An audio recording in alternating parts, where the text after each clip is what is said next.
Nah, gitu. Mungkin saya boleh ya, pengantar ini singkat para sahabat. Mantep TV sudah standby. Di like, di subscribe, di share sebanyak mungkin untuk supaya mencegah sahabat-sahabat kita di luar sana tidak terpengaruh terhadap pemurtadan. Dalam proses mencari Tuhan itu hampir seluruh manusia pernah alami. Bagi mereka yang memiliki kemampuan untuk menelaah diri dan ingin tahu tentang alam gaib, tentang ketuhanan misalnya. Pada saat proses pencarian Tuhan, terkadang manusia itu merasa hampa karena disuguhkan keadaan di mana Tuhan yang diajarkan itu tidak sesuai dengan logika. Sehingga muncul kejenuhan, ada rasa tidak percaya, ada rasa seakan-akan pembodohan. Kok Tuhan bisa kemudian guling-guling? Kok Tuhan bisa kemudian loncat pagar? Kok Tuhan bisa sekolah? Logika kita nggak bisa nerimanya. Saya banyak menghadapi teman-teman yang tadinya begitu berbicara mengenai konsep Tuhan, mereka ragu dan berujung kepada syahadat. Karena secara logika gini, Tuhan itu adalah entitas tunggal yang absolut. Ini yang tidak bisa diganggu gugat. Itu Tuhan pencipta langit dan bumi, tidak mungkin memiliki kelemahan. Tidak mungkin memiliki kekurangan. Itu Tuhan. Di ufuk yang berbeda, kita manusia terikat oleh ruang dan waktu yang tentu kemudian kita tidak bisa mencapai kepada level kesempurnaan ini. Level ketuhanan tidak sanggup kita untuk menjangkau.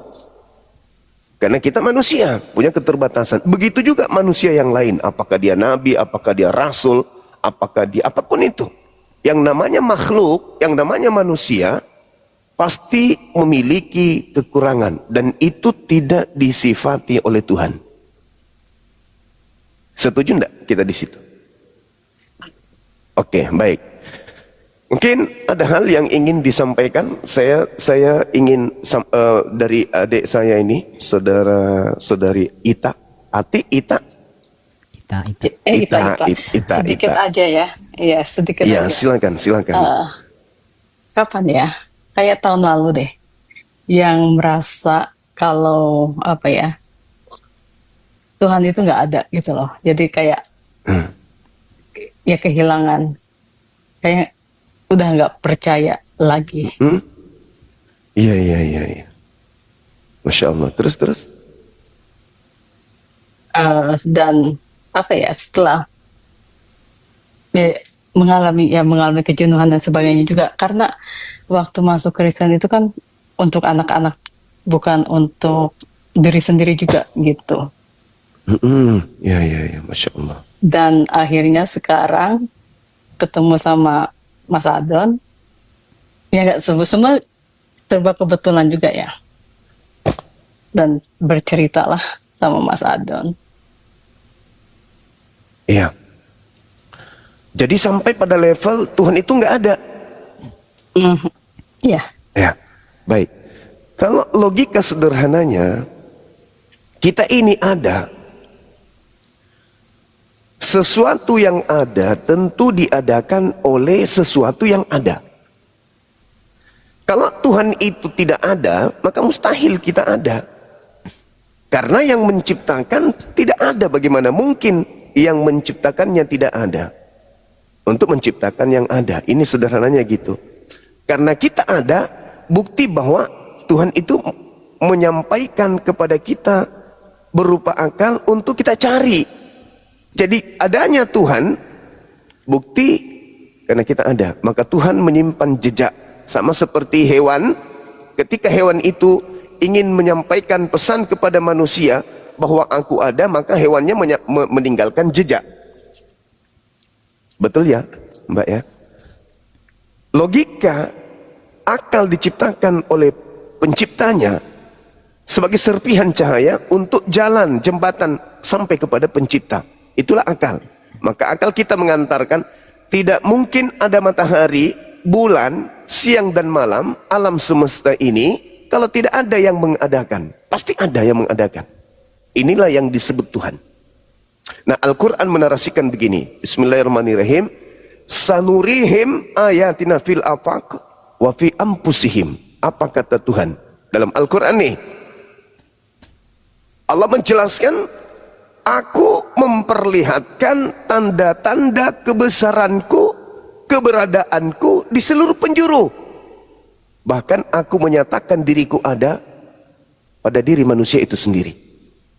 Contoh nih Mbak. Dulu waktu kecil Mbak ini nggak pakai kacamata, aku rasa. Oke. Ya.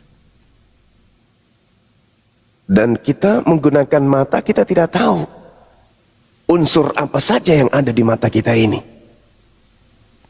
Yang kita tahu ya kita pakai melihat warna hitam, putih, coklat dan seterusnya. Tinggi, rendah dan seterusnya. Bukan kita yang mengetahui itu. Maka Tuhan mengatakan apa?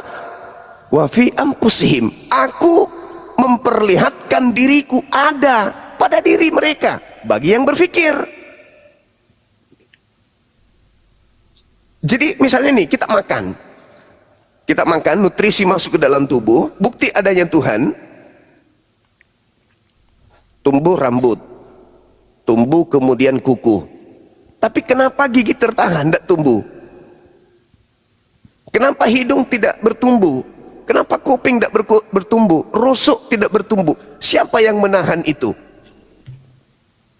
Kita? Nggak mungkin. Ibu kita nggak mungkin. Pemerintah nggak mungkin. Berarti ada unsur lain, ada kekuatan lain yang mengatur ritme diri kita sendiri. Bagi orang yang berakal, itulah yang disebut Tuhan. Gak mungkin itu bisa terjadi. Makanya dalam Al-Quran surah Qaf ayat 16 Allah subhanahu wa ta'ala menjelaskan bahwa aku lebih dekat dari manusia itu sendiri daripada manusia itu sendiri kepada urat lehernya. Aku Tuhan lebih dekat kepada manusia itu daripada manusia itu sendiri terhadap urat lehernya. Sekarang saya mau tanya nih sama Mbak Ita. Mbak Ita tahu nggak apa yang terjadi di dalam rongga dada, rongga perut yang Mbak Ita punyai dari sejak Bu Ita lahir sampai sekarang ini? Udah puluhan tahun, Enggak. kita nggak tahu. Lalu siapa yang mengatur seluruhnya yang di dalam ini? Tuhan. Ah, itu dia. Berarti yang mengatur ini darah, air, semua yang ada dalam tubuh kita ini wajib hukumnya maha sempurna. Betul? Betul. Tidak mungkin punya kelemahan, tidak mungkin punya keterbatasan. Makanya Al-Quran mengatakan Annallaha sami'un alim. Sesungguhnya Allah itu maha mendengarkan, lagi maha mengetahui. Maka seluruh aspek yang ada di dalam tubuh kita ini harus diprogram, dijalankan oleh Dia yang maha mengetahui. Sementara manusia ketika ingin tahu apakah janinnya laki atau perempuan butuh mikroskop, butuh alat untuk mengetahui itu. Penciptanya enggak butuh itu. Sama seperti lidah kita ini sederhana. Kita makan sesuatu, ada yang memasang alat di lidah kita. Bisa kita rasakan pahit, asam, manis, kecut, dan seterusnya. Apakah kita yang menyimpan rasa itu, alat perasa itu? Bukan, dialah yang menyaksikan itu, yang disebut Tuhan. Nah, maka tugas kita adalah berterima kasih kepada Dia yang telah mengadakan itu semua. Dengan cara apa? Dengan cara kita beribadah.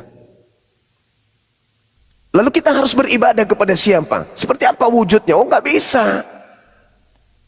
Wujud Tuhan itu tidak bisa nampak. Kalau Dia nampak berarti Dia makhluk.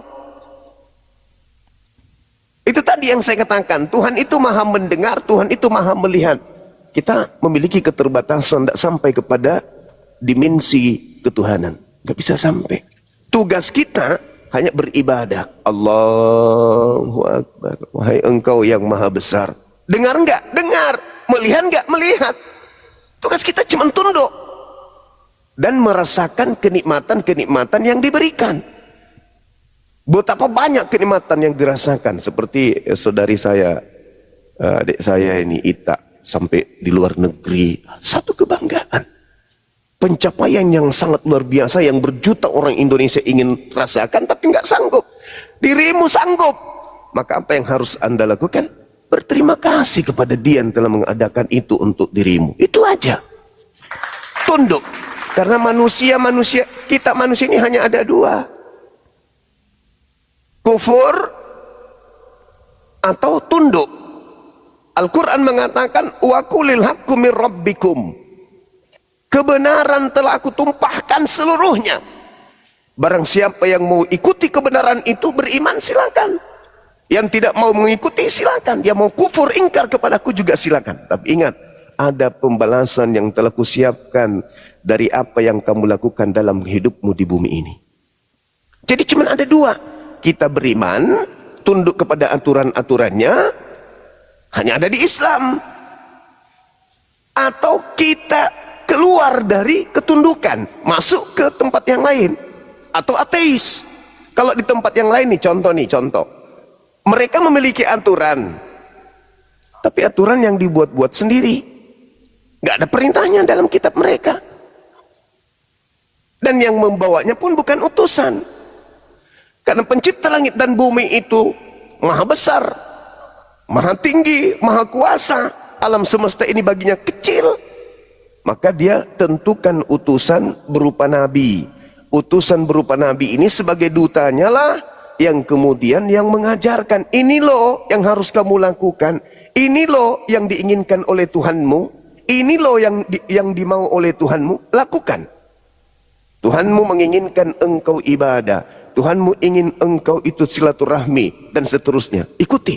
Makanya di Islam itu, Dinda Ita, asyhadu an la ilaha illallah, aku bersaksi tidak ada Tuhan selain Allah. Dah selesai. Berarti kita sudah bertuhan.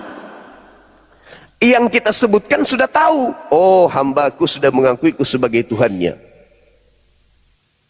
dia sudah berserah diri kepadaku. Selanjutnya, kalau kita sudah mengatakan diri, engkau adalah Tuhanku, maka langkah selanjutnya adalah mengikuti perintahnya. Buktikan bahwa saya menghambakan diri kepada Tuhan. Ikuti apa perintahnya? Perintahnya kemudian adalah beriman kepada utusannya, baginda Rasulullah Muhammad sallallahu alaihi wasallam. Maka selanjutnya, wa asyhadu anna Muhammadar Rasulullah, aku bersaksi bahwa Nabi Muhammad adalah utusan pencipta langit dan bumi. Dah selesai. Artinya kehidupan kita berbobot. Contoh nih, saya dengan adik Ita, kita lewati hari yang sama, detik, menit, jam, hari yang sama, dari jam 1 sampai jam 12 malam. Kita ikuti itu, kita sama-sama mengalami kehidupan, ritme kehidupan ini. Saya ibadah kepada Tuhan yang benar. Dirimu melewati 24 jam ini dengan hampa. Saya melewatinya dengan bobot ibadah. Dirimu melewatinya dengan hampa, kosong. Ada prosesi sembahyang, ibadah, tapi tidak diajarkan oleh Tuhan yang benar. Kita berujung kepada akhir kehidupan kita oleh detik yang mengantar tadi. Bang Suma sampai kepada detik akhir hidupnya. Dinda Ita juga sampai kepada akhir hidupnya, karena tidak mungkin hidup kekal di dunia ini. Maka pertanyaannya, siapa yang kemudian mendapatkan keuntungan? Yang menyembah kepada Tuhan yang benar, atau Dinda Ita yang menghabiskan waktu hanya dengan mencari duniawi sampai kepada ajal datang? Padahal kita sama-sama diberi 24 jam. Maka saya, mohon maaf, bukan mengunggulkan diri saya, karena saya adalah orang yang tunduk kepada Tuhan, maka kehidupan saya pasti lebih berfaedah daripada Dinda Ita misalnya, yang hanya hidup mencari dan mencari. Sebenarnya Tuhan itu tidak perlu dicari, karena bagi orang yang berakal, Tuhan itu sudah nampak. Siapa diri kita ini? Ini bukan tangan kita, Bukan kita yang bikin ini. Bahkan yang berbicara ini bukan kita. Ini makhluk Tuhan. Kita ini siapa? Ini kepala kita. Kita yang beli, kita yang bikin. Bukan. Ini mulut kita. Kita yang beli, kita yang bikin. Bukan. Ada yang memilikinya.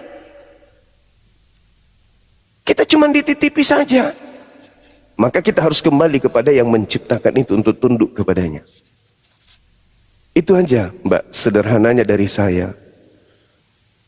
Mudah-mudahan bisa dipahami ya ilmu yang sederhana ini dalam hal mencari Tuhan. Tuhan itu ada. Dan Tuhan itu ada ingin diketahui dengan jalan menciptakan manusia dan menitipkan serpihan cahaya berupa akal dan roh kepada manusia. Bukti Tuhan itu ada, adanya roh dalam tubuh kita. Ada ini tidur bersama dengan roh. Ya dong, makan, duduk, melalui proses hidup, bekerja di Amerika dengan roh. Sudah pernah kenalan dengan rohnya? Belum. Padahal itu adalah serpihan cahaya yang Allah titipkan yang tidak pernah berpisah dengan kita kecuali ajal nanti. Tapi kita tidak kenal. Bagaimana mau mengenal Allah? Jadi ada orang bingung, Tuhannya umat Islam itu nggak ada. Oke, nggak usah terlalu jauh. Roh Anda ada nggak? Ada. Sudah pernah kenalan dengan rohnya? Nggak pernah loh. Satu detik pun kalian tidak pernah pisah dengan roh. Tapi kenapa kalian tidak kenalan sama rohnya? Nah itulah Tuhan.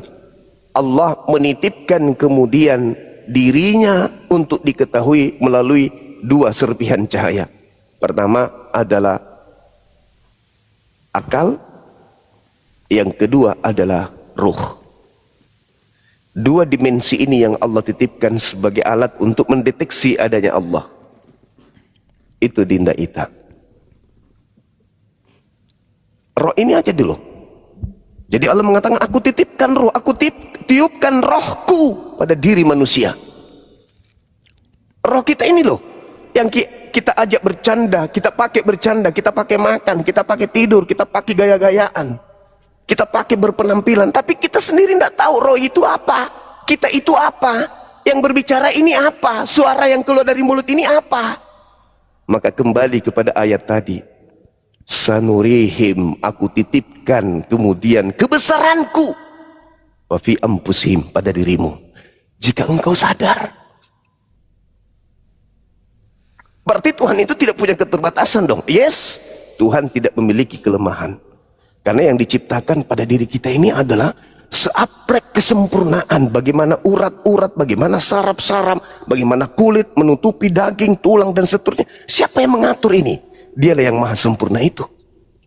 Maka jangan pernah memiliki keyakinan untuk mendudukkan perkara ketuhanan di mana Tuhan itu punya kelemahan. Jadi bayi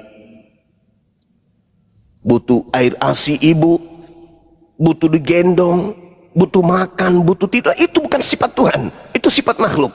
Tanggalkan keyakinan seperti itu, karena Tuhan itu maha dahsyat. Mustahil Tuhan itu jadi bayi. Anakku sayang, cepatlah besar, kelak engkau akan disembah. Itu mustahil. Itu hanya pemikiran orang-orang yang tidak memiliki logika sehat, hanya doktrin dan dogma. Pencipta langit dan bumi itu segala-galanya sanggup melakukan apapun. Cuma Tuhan diselimuti sifat mustahil. Mustahil Tuhan mati, mustahil Tuhan menjadi ciptaan, mustahil Tuhan menciptakan Tuhan lain, mustahil Tuhan kemudian punya kelemahan. Itu sifat-sifat mustahil bagi Tuhan. Karena sifat-sifat itu hanya dimiliki oleh makhluk. Pencipta langit dan bumi itu maha mulia, maha perkasa, maha menghidupkan, maha mematikan. Maka dia tidak memiliki kelemahan sedikit pun. Saya kira begitu sebagai pembuka dari saya. Silakan mungkin ada tanggapan atau ada masukan. Aduh. Mas Adon deh. Kok aku enggak gini bang Koyardi, aku Ya. ngasih ke Ita itu gini, tentang konsep ketuhanan ya. Yang Siap. pernah aku dengar dari abang itu ketika kita itu berbicara tentang Tuhan itu, bagaimana konsep ketuhanannya, bagaimana konsep ke Mesiasnya, kemudian bagaimana konsep keselamatannya. Terus aku menunjukkan beberapa perbedaan di dalam Bible dengan Al-Quran. Kalau di Bible kita tuh punya banyak Bible ya kan, di Kristen tuh banyak sekali Bible. Di Indonesia ada Bible berbahasa Indonesia. Di Inggris menggunakan bahasa Inggris, di Jepang menggunakan bahasa Jepang. Kemudian di Italia menggunakan bahasa Italia, di Latin menggunakan bahasa Latin. Nah, kita sebagai orang Indonesia, misalnya saya hanya bisa berbahasa Indonesia. Ketika saya ke Spanyol, pergi ke Spanyol, mendengarkan dakwah sebagai orang Kristen nih, mendengarkan dakwah di gereja, maka pendakwah itu akan salah mengucapkan. Kita tidak tahu dong, ya kan? Kita tidak tahu apakah dia benar apa salah karena menggunakan bahasa Spanyol, kita tidak tahu. Namun di dalam Islam, dimanapun kita berada, baik dari ujung dunia paling utara sampai ujung dunia paling selatan, tetap satu menggunakan bahasa Arab. Dan ketika imam itu melantunkan ayat-ayat suci Al-Quran, ketika misalnya Al-Fatihah ada kesalahan, kita bisa tahu di situ ada kesalahan. Ketika berkhutbah pun menggunakan bahasa Arab, kita bisa tahu di situ ada kesalahan. Sedangkan kalau di Kristen tidak bisa. Kita tidak mengerti jika kita tidak mengetahui bahasa. Karena apa? Di dalam Islam itu dari kecil kita sudah diajarkan bagaimana cara mengaji, bagaimana cara memahami di dalam Al-Quran itu seperti apa. Kemudian saya tanya lagi, apakah kamu itu hafal? Ada satu ayat yang hafal dalam Bible? Dia jawab tidak. Sangat berbeda sekali dengan Islam. Islam itu ketika saya ditanya, adakah satu ayat dalam Al-Quran ataupun kamu hafal di ayat satu ayat di dalam Al-Quran?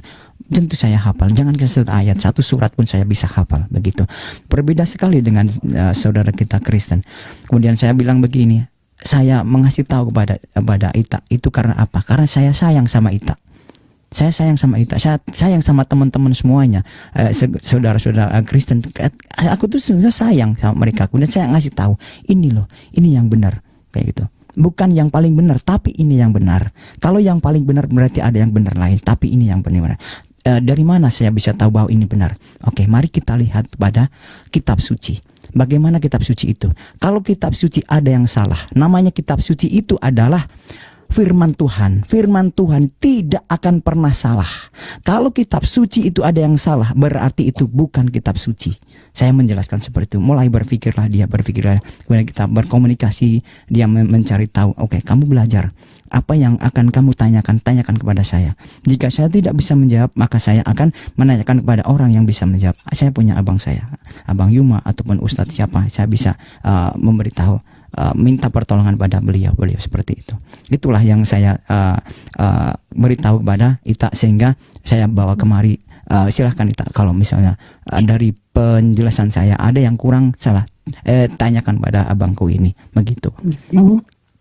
Aku tuh jangan disuruh tanya sekarang, saya nggak bisa jawab. Mungkin nanti ya. Iya. Ya, Masya Allah.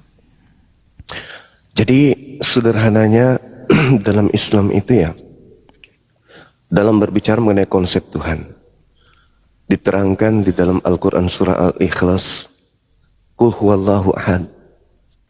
Ajarkan kepada seluruh manusia, wahai Nabiku Muhammad, untuk berkata, Tuhan itu satu. Qul huwallahu ahad. Tuhan itu satu, tidak mungkin dua, apalagi tiga, apalagi lebih. Wajib mutlak, absolut tunggal, entitas yang tidak berbagi, tidak bisa berbilang. Tuhan itu nggak bisa dibagi dua, Tuhan itu nggak bisa dibagi tiga. Tuhan itu mutlak, absolut satu. Itu dalam Islam. Tuhan itu satu, nggak ada bersekutu. Tuhan kecil, Tuhan besar, Tuhan anak, Tuhan tante, nggak ada. Islam itu ahad. Sebagaimana penjelasan di dalam ajaran Yesus juga begitu. Shema Israel, Adonai Eloheinu, Adonai Ahad. Dan ayat ini sangat familiar. Markus 12 nomor 29.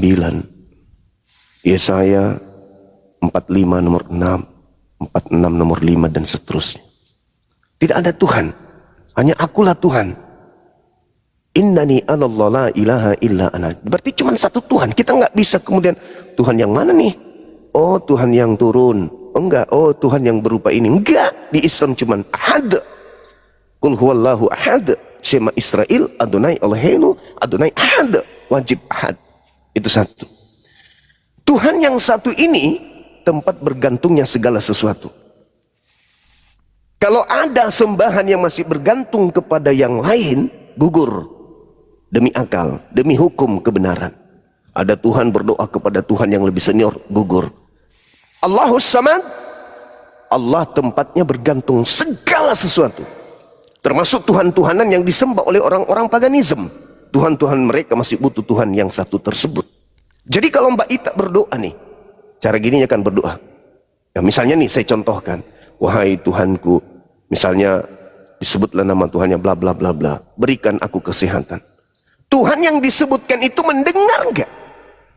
Enggak. Lalu yang mendengarkan siapa? Ahad. Hambaku yang tidak menyembahku sedang meminta kepada Tuhannya. Maka aku Ar-Rahman Ar-Rahim yang maha pengasih memberikan meskipun dia mintanya kepada yang lain bukan kepada aku. Tetapi aku punya kewajiban sebagai Tuhan yang maha Rahman untuk memberikan apa yang dia butuhkan. Sampai Islam itu datang menggeliti orang tersebut. Hei, kapan kamu bisa sadar yang kau minta itu tidak maha mendengarkan. Yang memenuhi kebutuhanmu itu adalah dia yang ahad. Kalau Tuhan pilih kasih, oh ini tidak menyembahku, aku kasih dia penyakit, aku kasih dia miskin, aku kasih dia kemudian oksigen sedikit, rezeki yang sedikit. Kalau itu terjadi, Mbak, berarti agama yang benar-benar Tuhannya adalah Tuhan yang benar akan nampak kaya, akan nampak sehat, akan nampak hebat di dunia ini. Maka orang yang miskin akan meninggalkan semua Tuhannya, menuju kepada Tuhan orang-orang yang kaya. Kalau kehidupan kebenaran ketuhanan itu dilihat dari segi harta, orang Kristen kaya-kaya semua, berarti doanya diterima oleh Tuhannya, pindah yuk. Enggak, Tuhan tidak seperti itu. Kita minta, orang yang non muslim minta, ateis pun minta, semuanya diserahkan, semua diberikan. Makanya dikatakan waqulil haqqu mir rabbikum, semua kebenaran telah aku berikan ya. Kamu silakan berpikir, mau beriman kepadaku silakan, mau kufur kepadaku juga silakan. Aku akan senantiasa memenuhi seluruh kebutuhanmu. Itu. Jadi Allahus Samad, lam yalid walam yulad. Itu dalam Al-Quran. Jadi Tuhan yang benar itu tidak bersilsilah, tidak beranak, tidak diperanakan. Itu Tuhan yang betul. Ahad dia tidak bersilsilah. Dia tidak punya anak, dia tidak diperanakkan. Jadi tidak ada istilah anak Tuhan, bapak Tuhan, ibu Tuhan, sepupu Tuhan, opungnya Tuhan, tulangnya Tuhan. Nggak ada istilah di Islam seperti itu. Karena dia ahad, maka dia tidak beranak dan tidak diperanakkan. Sama seperti di dalam bilangan 23 nomor 19, Tuhan bukan manusia dan bukan anak manusia. Lam yalid walam yulad walam yakul lahu kufuwan ahad. Dan bagi Tuhan tidak ada yang setara. Semua ciptaan, mau dia setan, mau dia malaikat, mau apapun itu, di luar Tuhan adalah ciptaan Tuhan. Tidak ada yang setara dengan Tuhan. Itu konsep bertuhan dalam Islam. Itu yang pertama. Kemudian Tuhan yang kepadanya segala sesuatu tergantung, kesehatan, apapun yang kita butuhkan, rezeki, semua tergantung pada dia. Itu menurunkan sebuah kitab sebagai ketetapan hukum-hukum. Al-Quran diwahyukan dengan pondasi inna nahnu nazzalna dzikra wa inna lahu lahafizun. Aku yang mewahyukan, aku juga yang menjaga Quran itu. Maka Quran tidak boleh ada celah. Kenapa Al-Quran tidak boleh ada celah? Karena Tuhan menjamin, kami yang mewahyukan, kami yang menjaga. Aku yang memberikan firman, aku yang menjaga. Maka harus implementasi dari ayat tersebut terbukti. Bagaimana dengan Al-Quran? 1400 tahun silam sampai detik ini tidak ada perubahan. Iqra bismi rabbikal ladzi khalaqa. Terlontar dari lisan Nabi Muhammad sampai kepada sahabatnya. Iqra bismi rabbikal ladzi khalaqa. Sampai pada detik ini tidak pernah berubah. Kemanapun kita pergi, betul yang disampaikan oleh adik saya Adon. Kenapa bisa seperti itu? Karena Allah itu adil. Itu tadi, wa qulil haqqu mir rabbikum. Kebenaran telah aku sampaikan, dan kebenaranku itu tidak akan pernah dirubah oleh siapapun. Kebenaran itu harus sampai di hadapanmu. Baru setelah sampai di hadapanmu, kamu tolak, boleh. Kamu terima, boleh. Tapi ingat, ada konsekuensi dari itu semua. Jadi, seluruh manusia setelah Nabi Muhammad punya hak untuk selamat. Maka dia punya hak mendengarkan Al-Quran. Al-Quran tidak boleh dirubah. Karena seluruh manusia punya hak untuk mendengarkan Al-Quran ini. Karena kelak akan dimintai pertanggungjawaban. Apakah telah sampai Al-Quran kepadamu? Kalau sampai, kenapa kamu tidak beriman? Nah, makanya Al-Quran dimanapun itu tidak boleh berubah. Sekuat apapun sebuah negara, kebenciannya terhadap Islam, ketika Quran masuk, mereka tidak punya daya untuk merubah Quran. Misalnya nih, negara Konoha benci kepada ajaran Nabi Muhammad karena isu teroris, isu intoleran dan seterusnya. Dihubungilah Arab, negara Arab yang mensuplai Al-Quran misalnya. Kamu masukkan Al-Quran kitabmu ke dalam negara Konoha, negara kami, karena di dalamnya ada penduduk yang sekian persen Islam. Tapi dengan satu syarat, cukup terjemahannya, jangan kau masukkan bahasa aslinya. Ada kekuatan seperti itu? Enggak. Allah mengatakan, inna nahnu nazzalna zikra. Aku yang mewahyukan, aku yang menjaganya. Jadi sebenci apapun misalnya sebuah negara terhadap Islam, isu teroris, sayangnya dia tidak mampu melawan firman Tuhan. Aku yang menjaga Quranku. Kamu tidak akan sanggup untuk merubah apapun yang ada di dalamnya. Subhanallah. Ini yang terjadi. Orang menggaungkan kebencian, tapi mereka tak sanggup mencari celah di dalam Al-Quran. Bahkan sekedar untuk merubah Al-Quran satu huruf pun mereka tak sanggup. Bahkan untuk sekedar mengganti terjemahan, menghilangkan original teks pun tidak sanggup. Itu satu bukti kebenaran bahwa Al-Quran itu adalah firman Allah. Contoh nih, kalau Dinda Adon berbicara atau membaca ayat suci Quran, saya pasti tahu. Saya bukan penghafal 30 juz. Tapi kalau beliau membaca Quran, saya tahu letak kesalahannya. Jangankan salah huruf, mat, cara bacanya, huruf-huruf dan tanda baca, matnya saja. Kalau dia keliru, saya paham, saya ngerti, dan saya pasti tegur. Itulah hebatnya Quran. Jadi nggak bisa salah. Ketika saya ke Jepang, saya nggak ngerti bahasa Jepang. Nggak ngerti saya. Tapi imam kemudian berdiri di depan.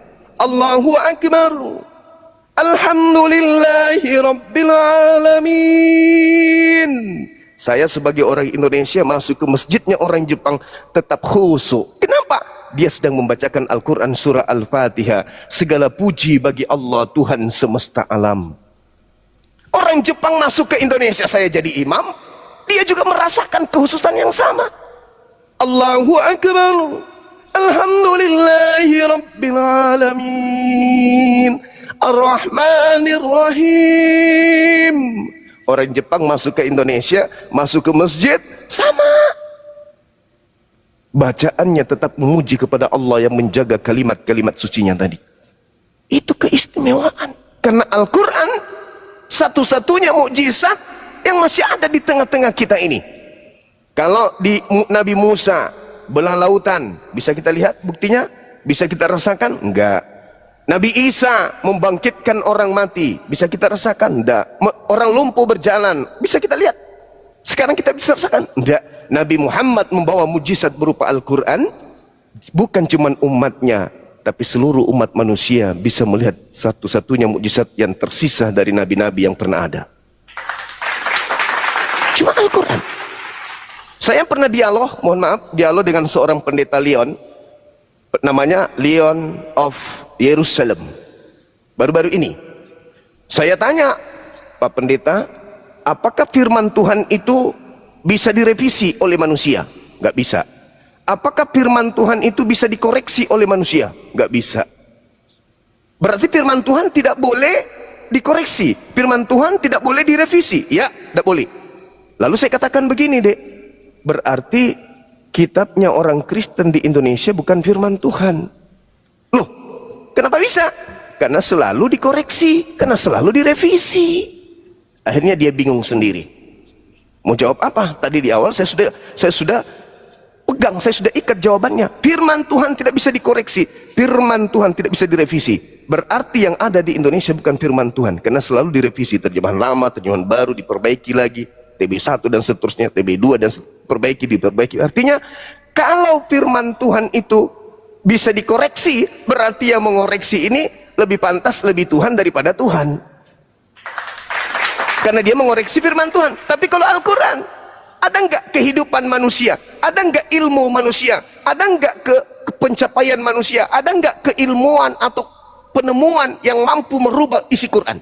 Tidak ada. Al-Quran selalu dinamis, mengikuti perkembangan zaman. Secanggih apapun kehidupan manusia, Al-Quran selalu mewarnai. Itulah bukti bahwa Al-Quran adalah wahyu dari Allah.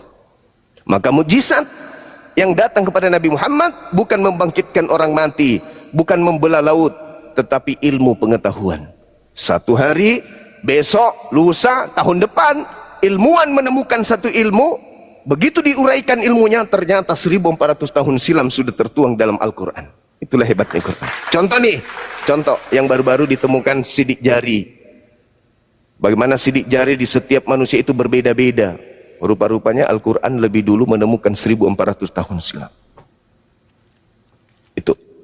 Nah, inilah salah satu mujizat, inilah salah satu keutamaan yang kami sampaikan kepada saudari saya. Karena tidak mungkin, Mbak, tidak mungkin nih, sebuah kitab disebut firman Tuhan yang maha mengetahui, kalau kitab itu bertentangan dengan kehidupan kita, nggak mungkin. Contoh, ada pabrik yang ahli membuat mobil.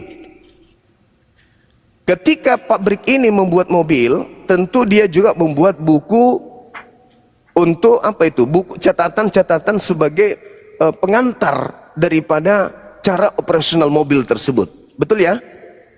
Ada buku panduan untuk mengoperasikan mobil, itu pasti ada. Nah, kalau mobilnya berbeda dengan buku panduannya, bertentangan dengan mobil, cara operasional mobil dengan buku panduan, berarti pabrik ini tidak maha mengetahui. Apa analogi ini? Tuhan memberikan kita akal sebagai kendaraan untuk melumpuhkan dunia. Akal.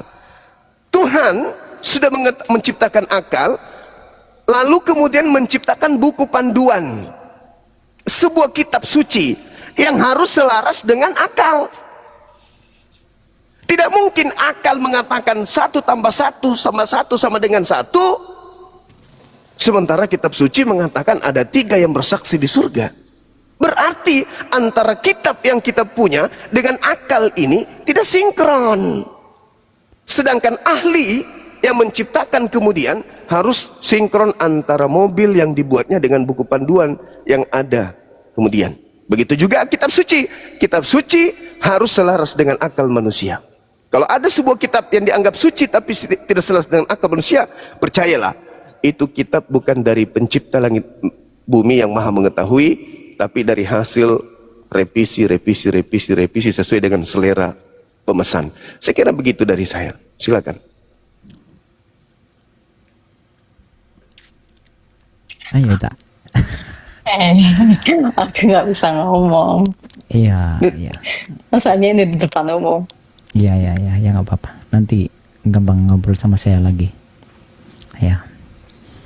Tapi kira-kira sudah ada gambaran tentang apa penjelasan yang saya pernah jelaskan ke Ita. Sekarang di sama Bang Juma sama kan, hampir sama gitu kan. Apa yang aku jelaskan gitu. Itu kalau mau istirahat ya silakan istirahat dulu. Nanti besok kita teleponan lagi. Apa? Mbak Ita, makasih ya Mbak Ita. Bentar. Sehat Apa mau selalu. bersahadat sekarang? Mau bersahadat sekarang? Ayo. Ya bisa sih. Boleh. Udah. Tolong di Bentar, Bang Juma. Aku ke ruang yang satunya. Iya. Bimbing dia bersahadat. Karena tadi dia ngomong sama saya juga. Saya ingin kembali ke fitrah. Maka saya bawa ke sini ke Bang Juma. Alhamdulillah saya mendapatkan pelajaran apa yang disampaikan kepada Bang Juma selama ini. Saya catat di sini, Bang. Allahu Akbar. Masya Allah, Masya Allah, Masya Allah. Dinda Abu Hadid, sabar Dinda, ya, sabar. Di belakang Di belakang saya kan ada bang tuh kumpulan Bible. Saya menjelaskan dari sana juga. Gitu. Allahu Akbar, Masya Allah. Memang saya jarang masuk ke komal diskusi, tapi saya menggunakan pribadi saya supaya bisa mencontohkan kepada teman-teman di sini. Karena jika saya berdiskusi di sini ada kayak pergesekan-gesekan gitu kan, makanya saya hanya dengan tingkah laku saya bagaimana yang bisa dicontohkan pada teman-teman Kristen. Kemudian mereka bertanya kepadaku, kok kamu seperti ini? Dari situlah saya membuka begitu bang. Baik, Dan Masya Allah. kemudian Mbak Ita pun seperti itu. Dinda Adon, Ayo. mohon izin saya naikkan adik kita, saudara kita Abu Hadid untuk mendoakan Boleh. beliau nanti ya. Boleh. Masya Ya. Aku kenal juga kok sama Abu Hadi. Allahu Akbar, Ustaz. Masya Allah. Subhanallah. Assalamualaikum warahmatullahi wabarakatuh. Waalaikumsalam warahmatullahi wabarakatuh. Masya Allah, salam kenal buat Mbak Queen of Shadow. Mbak Ita. Salam kenal juga. Oh Mbak Ita. Iya, Masya Allah. Dinda Abu Hadid nanti doakan beliau ya. Insya Allah, insya Allah. Dinda Ita, Masya Allah. Jadi kita yakin nih syahadat kita sama-sama nih. Iya. Allahu Betul. Akbar. Masya Allah. Ada tutup kepala mungkin di situ? Apa entah Ada apa gitu? bentar. Ustadz Abu, open cam dong. Nggak boleh nyanyi ntar.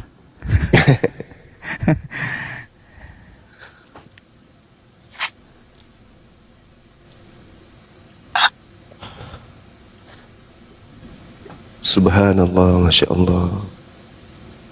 Allahu Akbar, Masya Allah. Jadi Dinda Ita, sebelum kita prosesi syahadat, saya ingin mendengarkan dari lisan adik saya ini mengakui bahwa yang selama ini kan Kristen tuh ya, di Katolik atau Protestan? Protestan. Protestan. Berani nggak mengucapkan di depan umum ini kalau Yesus itu hanyalah makhluk ciptaan Allah? Coba, Berani. coba. Kita mau dengar. Makhluk itu ciptaan Yesus, Allah. Yesus adalah makhluk ciptaan Yes. Allah. Yesus Coba. adalah makhluk ciptaan Allah. Allahu Akbar, Masya Allah. Ini sebuah iman ya, ini keyakinan, tidak boleh diganggu gugat, ini kepercayaan seseorang. Tidak boleh ada yang mengintervensi, karena itu ikhlas tanpa ada paksaan. Oke, satu telunjuknya, simbol tauhid kita satu Tuhan berbeda dengan yang lain. Ikuti saya. Bismillah Bismillah ar-Rahman ar-Rahman ar-Rahim. ar-Rahim. Dengan menyebut nama Allah Dengan menyebut nama Allah yang Maha Pengasih yang Maha Pengasih lagi Maha Penyayang. lagi Maha Penyayang. Asyhadu Asyhadu Allah Allah ilaha ilaha illallah illallah wa asyhadu wa asyhadu anna anna Muhammadan Muhammadan Rasulullah. Rasulullah. Aku bersaksi, Aku bersaksi aku bersaksi Aku bersaksi bahwa tidak ada Tuhan selain Allah bahwa tidak ada Tuhan selain Allah. dan aku bersaksi Dan aku bersaksi bahwa Nabi Muhammad bahwa Nabi Muhammad adalah Rasul utusan Allah. adalah Rasul utusan Allah. Sah. Allahu Akbar. Masya Allah, Allahu Masya Allah, Subhanallah. Masya Allah, sahabat-sahabat sekalian, kita saksikan pada pagi hari ini untuk waktu Indonesia, di tengah-tengah kita ada saudari kita dari Kristen Protestan yang menyatakan imannya untuk memeluk agama Islam ya, dengan penuh keyakinan, dengan proses berpikir lewat bimbingan adik kita Adon. Adon ini Masya Allah luar biasa adikku. Di awal perjumpaan kita tadinya kita saling kenal, antum begitu luar biasa memperhatikan para apologet, tidak jarang membantu para apologet di Indonesia, sampai pada akhirnya turun tangan sendiri untuk memberikan pencerahan kepada saudara-saudara kita yang ada di luar sana yang membutuhkan pencerahan tentang Islam. Dengan kesederhanaan, keterbatasan ilmu, antum bisa membimbing saudara-saudara kita. Ini bukan hal sepele, membimbing mereka dari jurang kekekalan di dalam api neraka menuju kepada jannah. Masya Allah, subhanallah. Kiranya Allah melindungi antum, kiranya Allah memberikan maghfirah, petunjuk, hidayah, meskipun jauh di luar sana, tapi hatimu tetap ada di Indonesia. Teruslah Amin. berjuang, ya, Amin. sampaikan kebenaran meskipun dengan pola yang sederhana. Masih banyak adik-adik ita-ita yang lain di luar sana yang butuh, ya, butuh kita untuk mencerdaskan anak bangsa ini kembali kepada fitrahnya, memeluk agama yang hakiki. Demikian dari saya sementara, saya serahkan kepada Dinda Abu Hadid. Doakan adik kita ini semoga beliau istiqamah dalam menjalankan Islam, menjadi tokoh yang baik, keturunannya menjadi anak-anak yang soleh dan soleh. Amin amin ya rabbal alamin. Amin ya Allah. Amin. Silakan Dinda Abu Hadid. Kita sama-sama berdoa ya. Semoga Mbak Tita ini, Kak Tita ini istiqomah di dalam Islam. Bismillahirrahmanirrahim. Amin. Alhamdulillahi Rabbil Alamin. Hamdan syakirin, hamdan na'ibin, hamdan yuafi ni'mahu wa yukafi mazidah. Ya Rabbana lakal hamdu kama yanbaghi li jalalikal karimi wa azimi sultani. Allahumma salli wa sallim ala nabiyyina Muhammadin sallallahu alaihi wasallam.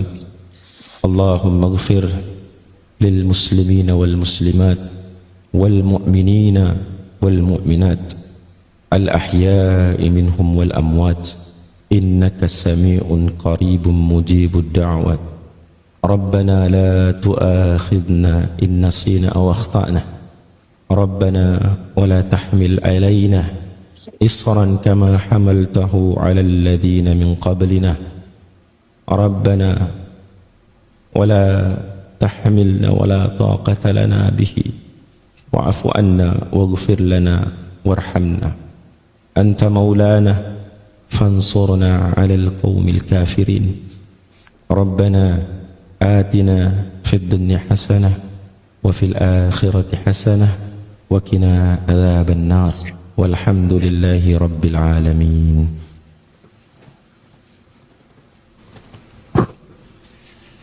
Allahu Akbar, Masya Allah, Subhanallah, La ilaha illallah. Jadi orang kalau sudah meluk Islam itu pasti hatinya lapang, hatinya lega, hatinya plong, ya, karena pasti udah dekat dengan penciptanya.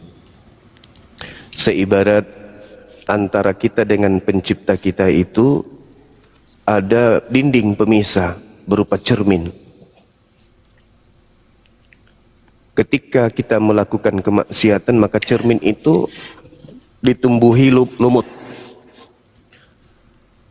Berbuat dosa lagi ditumbuhi lumut.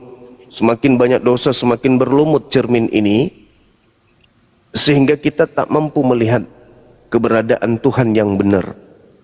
Karena cermin itu kemudian tertutup oleh lumut. Orang yang bersyahadat itu lumutnya berguguran seketika, rontok, sehingga hatinya menjadi plong, hatinya menjadi bersih. Ringan tangannya kemudian untuk belajar, ringan kakinya kemudian untuk belajar, ringan badannya untuk belajar. Kenapa? Karena hatinya lagi bersih, dekat kepada penciptanya. Al-Quran tadi mengatakan, wa fi anfusihim, aku dekat. Aku memberikan kemudian pengajaran kepada mereka bahwa aku mengetahui tentang apa yang kau bisikkan, dan aku lebih dekat kepadamu daripada urat lehermu. Dan aku membuktikan bahwa aku ada melalui dirimu sendiri. Cermin tadi bersih jadinya. Begitu juga kita umat Islam ini yang sudah Islam dari sejak lahir. Ketika kita melakukan kemaksiatan, cermin itu tersentuh oleh lumut. Semakin banyak kita berdosa, semakin kotor cermin ini. Sehingga kita tidak melihat Allah. Apa yang terjadi setelah kita tidak melihat Allah? Kita berani melakukan maksiat. Mencuri, merampok, membunuh, berzina. Karena kenapa? Karena kita tidak melihat Allah. Maka kita berani melakukan kemaksiatan. Tapi orang yang cerminnya bersih, untuk mandi dalam keadaan bugil saja malu. Karena merasa Allah melihatnya. Cerminnya bersih. Sehingga mau melakukan maksiat takut kepada Tuhannya. Karena Allah itu maha melihat. Tetapi orang yang seperti ini, mau ditimpa dengan musibah, mau difitnah, mau dihujat, apapun itu, tetap dia tersenyum. Kenapa? Dia dekat dengan Allah. Tidak pernah lemah di dalam berpijak. Gak pernah kemudian dia rapuh di dalam berpendapat.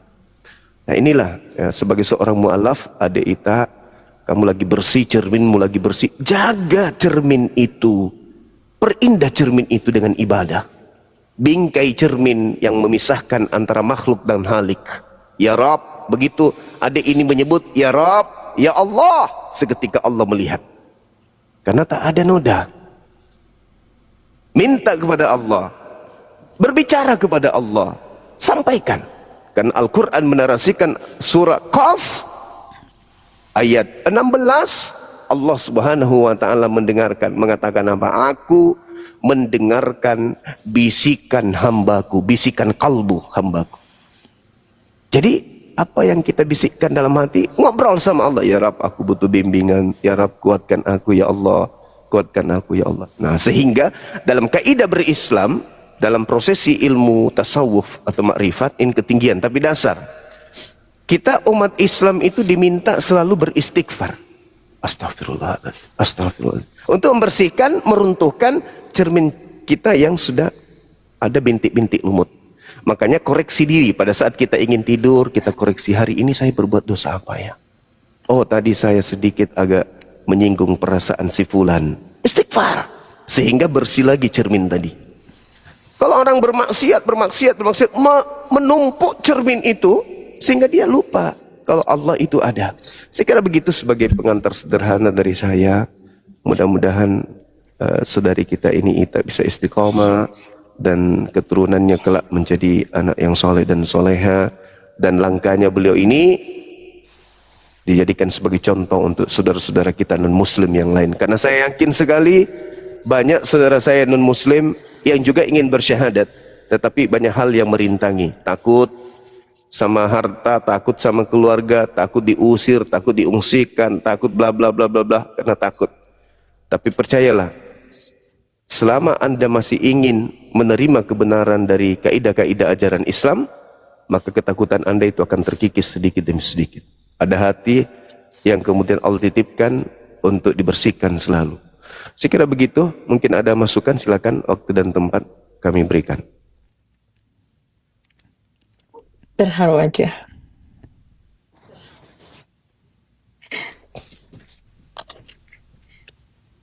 Silakan Dinda Adon, ada yang mau disampaikan mungkin? Iya, aku ngasih tahu aja sama yang bawah, yang di bawah ya. Jadi kami, saya dan Kak Ita itu berada di Amerika. Jadi kalau ada sampai yang bilang Kak Ita kesini mau cari koin, Anda salah besar, salah besar. Justru Anda yang mengetik itu, yang mengetik di situ, itu kekurangan, sangat kekurangan dibandingkan kepada saya dan Kak Ita. Betul. Saya bekerja di sini, Kak Ita di sini. Betul. Tidak kekurangan dalam ekonomi. Jangan salah berpikir ya. Jika kami kekurangan koin, no, sama sekali tidak. Tapi Kak Ita kesini karena apa? Karena dilembutkan hatinya, dibukakan akal sehatnya, dibukakan itu. Karena apa? Dia mau menerima apa yang saya berikan, yang saya berikan pada Kak Ita. Ini seperti ini. Ini bukti-buktinya. Ini buktinya. Kemudian dia mau menerima. Kalau yang di bawah ngetik itu ketikan-ketikan bilang Kak Ita kesini butuh koin, salah besar. Salah besar, Anda salah besar ya. Salah Pak koin. Nah, tuh. Salah besar.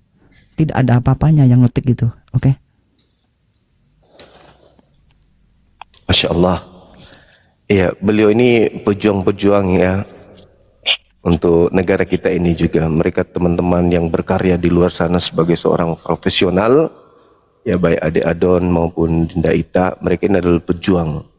Mereka ya beda levelnya dengan kita. Alamak, kita mah recehan, mereka mah mereka ini penumpuk dolar kawan-kawan. Ya Allah ya Karim. Jangan nih, teman-teman. kebiasaan lama. Lihat, Ya, lihat. silakan. Jangan kebiasaan lama dibawa. Saya bisa melakukan itu. Masya Allah. Ya Bang Zuma izin Allahu Bang. Akbar. Tadi Siap, apa yang Bang Zuma sampaikan ya, bahwa ketika kita membeli sebuah produk tentu ada namanya manual book. Ya. Nah, manual book inilah yang membantu kita memahami apa yang kita beli, apa yang kita akan fungsikan, ya kan? Nah, di dalam Al-Qur'an surah Al-Maidah ayat yang ke-15, ayat yang ke-16 Allah telah sampaikan itu kepada orang-orang terdahulu. Allah berfirman, "Ya ahlal kitab, qad ja'akum rasuluna yubayyinu lakum katsira mimma kuntum tukhfuna minal kitab wa ya'fu 'an katsir." قد جاءكم من الله نور وكتاب مبين يهدي به الله من اتبع رضوانه سبل السلام ويخرجهم من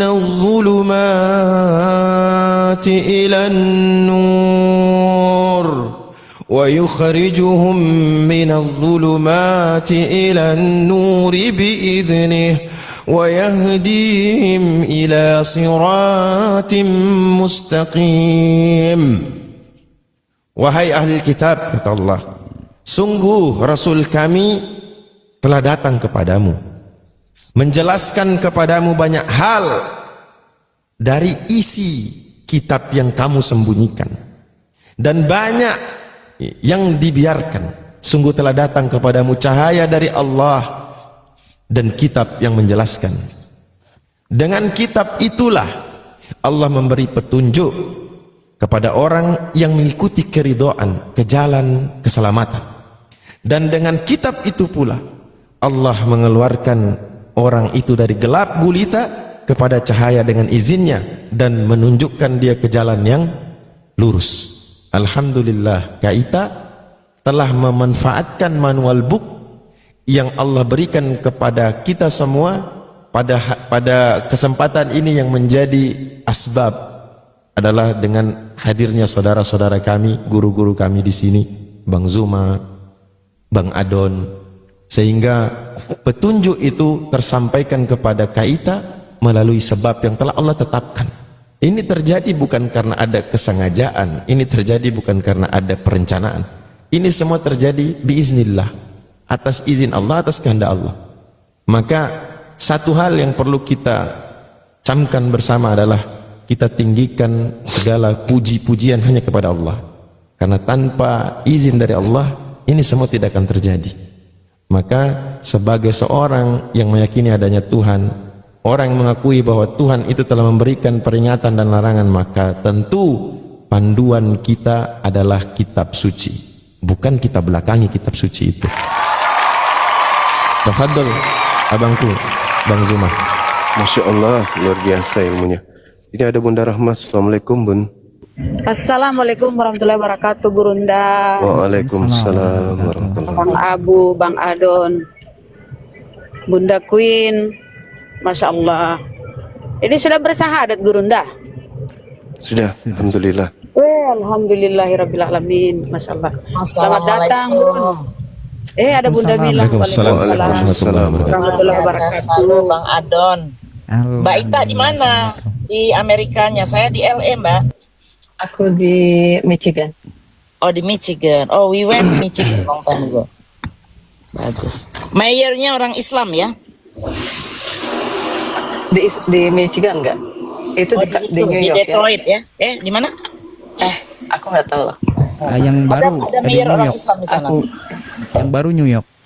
Bukan, yang udah jadi, Oh, yang udah jadi. Tapi saya lupa kotanya, either mayor atau kongres. Rasanya mayor itu. Ya mudah-mudahan lah makin berkembang. Amin, amin. Aku boleh pamit nggak? Boleh. Oh, selamat. Ya, silakan. Terima kasih ya, Istiqomah. Ya, ada apa-apa nanti langsung komunikasi aja dengan Dinda Adan. Iya. Aku mau ngucapin makasih semuanya ya, udah Ya. Sama-sama. bimbing. Semangat Di ya, jalan. semangat ya. Masya Allah. Kasih ya. Iya, sama-sama. Terima kasih, Masya Allah. Aku turun ya. Bos Ya, yang ya, Ya, makasih. kasihan yang Islam yang masuk. Oke, saya kesini karena saya merasa kasihan dengan orang yang mualaf ini, karena pasti dia tidak tahu apa-apa tentang Al-Quran, tentang dongeng-dongeng yang dalam Al-Quran, tentang Injil palsu, tentang kesalahan-kesalahan dalam Al-Quran yang bertentangan dengan sains dan segala macamnya gitu. Dia masuk dalam keadaan buta pastinya, karena kelihatan tadi nggak tahu apa dia tentang Islam. Atur napas Dan dulu ini- bang, atur napas, jangan kayak orang keburu-buru gitu, santai, relax. Ya, kebetulan Ya, kita masih di jalan. relax. Jadi Islami, maksud saya gini, bagaimana? Oke, sekarang semua sekarang ini, Ya, bagaimana menurut saudara Anda Riyandi ini fakta? Kristen apa? Protestan atau Katolik? pasti Protestan dong, pasti Kristen dong. Iya, Jadi Protestan. gini, Sabar dulu, untuk sabar ibu dulu, itu sudah Bang. jalan ya, sudah keluar ya. Sabar, Ibu sudah keluar. sabar dulu bang. Setiap kita itu punya pilihan, ya kan ya. Kami berislam, Islam dibawa oleh Nabi kami, Nabi Muhammad. Ya, al-yawma akmaltu lakum dinakum. Kami Islam itu dibawa oleh Nabi Muhammad. Nah, Protestan ini dibawa oleh siapa bang? Kalau boleh tahu? Protestan adalah salah satu bagian dari kekristenan. Enggak, saya tanya. Yang awalnya, sebentar, kamu diam dulu, kamu diam. Saya jawab ya. Yang saya tanya, Saya jawab, Protestan saya jawab. ini Oke, kamu diam, diajarkan supaya oleh siapa saya gitu loh jelaskan. bang? Iya, silakan. Diajarkan oleh Tuhan Yesus sendiri lewat Alkitab. Ya, silakan Anda tunjukkan di dalil mana Ya. tertulis Protestan diajaran Jadi gini, Yesus. Silakan. baik, saya jelaskan Iya, dulu ya. iya. Kami awalnya kami Katolik, tapi kemudian ada masalah dalam Katolik. Kalau saat Katolik itu. lagi siapa lagi yang Lalu mengajarkan itu? Sebentar dulu, kemudian dulu. Protestan belum Lalu selesai, kemudian, muncul lagi Katolik. Sebenarnya pertanyaan ini yang tidak saya penting. tanya, Saya yang ingin- mengajarkan agama saya ingin bertanya Protestan, saudara. ini sebenarnya tidak penting masalah ini, dengar. masalah penting, masalah harus, intern. harus. Sebenarnya yang penting ya tadi ya saya Harus, bicarakan tentang harus. bagaimana fakta Jelaskan dongeng-dongeng dan Jelaskan Injil palsu, dulu. Protestan dongeng-dongeng dan ini- Injil palsu yang masuk dalam Al-Quran itu yang sampai Protestan ini siapa yang ngajarin? Kalau masalah dia jadi Itu tulis dulu. lewat Alkitab. Ya, tolong tunjukkan Dia- dalilnya di mana Yesus mengajarkan Di antara- Protestan. Kami tunggu ya, silakan. Kami dengar ya, Protestan ini kita dulu Katolik, tapi kemudian ada masalah dengan internal Katolik, kemudian kita memisahkan diri dari Katolik. Yang saya Jadi sebenarnya- minta, di mana dalilnya Yesus Nama- mengajarkan Protestan? Itu yang saya minta. Lo enggak masalah karena Tuhan Yesus Loh, tidak bukan membawa masalah agama. atau tidak masalah. Tuhan Yesus- Yang saya minta Tuhan Yesus dalil tidak- di siapa mana mengatakan Tuhan- Yesus mengajarkan Siapa- Protestan. Siapa yang mengatakan Tuhan Yesus bawa agama? Enggak ada Tuhan Yesus bawa Kalau agama. begitu Nggak ada. Protestan ini ajaran siapa? Ajaran Tuhan Yesus. Nah, Apa di yang mana akan Yesus Katolik? mengajarkan Protestan? Dalam Tadi katanya Alkitab, nggak ngajarkan, Injil, sekarang Yesus. Injil adalah Injil ajar Tuhan Bukan, Yesus. bukan. Saya nggak nanya kami, itu. Kami percaya Saya nggak nanya percaya itu, Injil. saudara. Kami Saudara, percaya saya Injil. tidak tanya itu, saudara. Sekarang kamu Saya bertanya Kamu- siapa kamu yang sekarang- ngajarin Protestan? sekarang merubah topik. Saya akan tadi bertanya tentang Siapa yang ngajarin Al-Quran. Protestan? Saudara saya tadi Yang- dari yang mengajarkan Protestan adalah pindah ke Islam karena Islam para diajarkan Injil, oleh Injil, Al-Quran. Injil, Nabi Muhammad Injil yang mengajarkan mengajarkan kepada kami. Islam. Bahkan